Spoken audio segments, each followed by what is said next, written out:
రాజకీయ నాయకులన్నాక విమర్శలు చేయడం సహజం, కొన్ని సంచలన ఆరోపణలు చేయడం కూడా సహజం. కానీ తెర వెనుక జరిగే విషయాలను బయట పెడితే మాత్రం రాజకీయ నాయకుల అసలు రంగు బయటపడుతుంది. ఇప్పుడు తెలంగాణ ముఖ్యమంత్రి రేవంత్ చేసిన వ్యాఖ్యలు ఆయన అసలు రూపాన్ని బయటపెట్టాయి. తెలంగాణ రాష్ట్రంలో యాసంగి సీజన్ దాదాపు సగం దశకొచ్చినప్పటికీ ఇంతవరకు రైతు భరోసా ఇవ్వలేదు. సన్నవడ్లకు బోనస్ మొన్నంటే మొన్న వేశారు. రైతులు రైతు భరోసా డబ్బుల కోసం కళ్లు కాయలు కాసే విధంగా ఎదురు చూస్తున్నారు. ఇలాంటి క్రమంలో రేవంత్ రెడ్డి తెలంగాణ రాష్ట్రం నుంచి 1000 కోట్లు కాంగ్రెస్ ఢిల్లీ పెద్దలకు పంపిద్దామని చెప్పడం రాజకీయ దుమారం రేపుతోంది. ఇప్పటికే గులాబీ పార్టీ నేతలు అనేక సందర్భాల్లో తెలంగాణ రాష్ట్రాన్ని కాంగ్రెస్ పార్టీ కేటీఎం గా మార్చారని ఆరోపిస్తున్నారు. పదే పదే రేవంత్ పై విమర్శలు చేస్తున్నారు. ముఖ్యమంత్రి ఢిల్లీకి వెళ్లడాన్ని తీవ్రంగా తప్పుబడుతున్నారు. ఇటీవల కాంగ్రెస్ హైకమాండ్ వద్దకు తెలంగాణ నాయకులు వెళ్లారు. ఆ సమయంలో 1000 కోట్ల గురించి ప్రస్తావన వచ్చిందని, కేరళ రాష్ట్రంలో జరిగే ఎన్నికల్లో ఖర్చుల కోసం తెలంగాణ నుంచి డబ్బులు పంపాలని కాంగ్రెస్ పెద్దలు సూచించారని, కేరళ రాష్ట్రంలో జరిగే ఎన్నికల్లో కాంగ్రెస్ తరపున ముఖ్యమంత్రి అభ్యర్థిగా కేసీ వేణుగోపాల్ను నియమించామని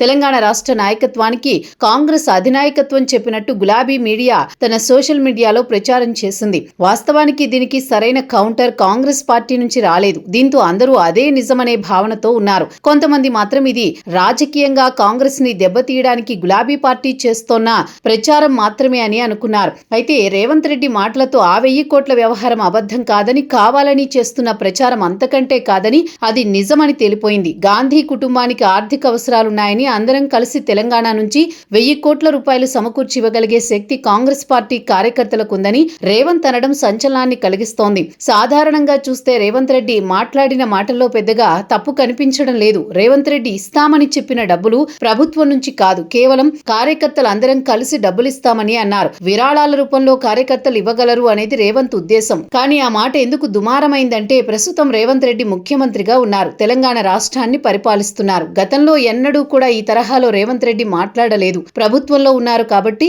ప్రభుత్వ సొమ్ము 1000 కోట్లను కాంగ్రెస్ అధినాయకత్వానికి ఇస్తున్నారని గులాబీ పార్టీ ప్రచారం చేస్తోంది.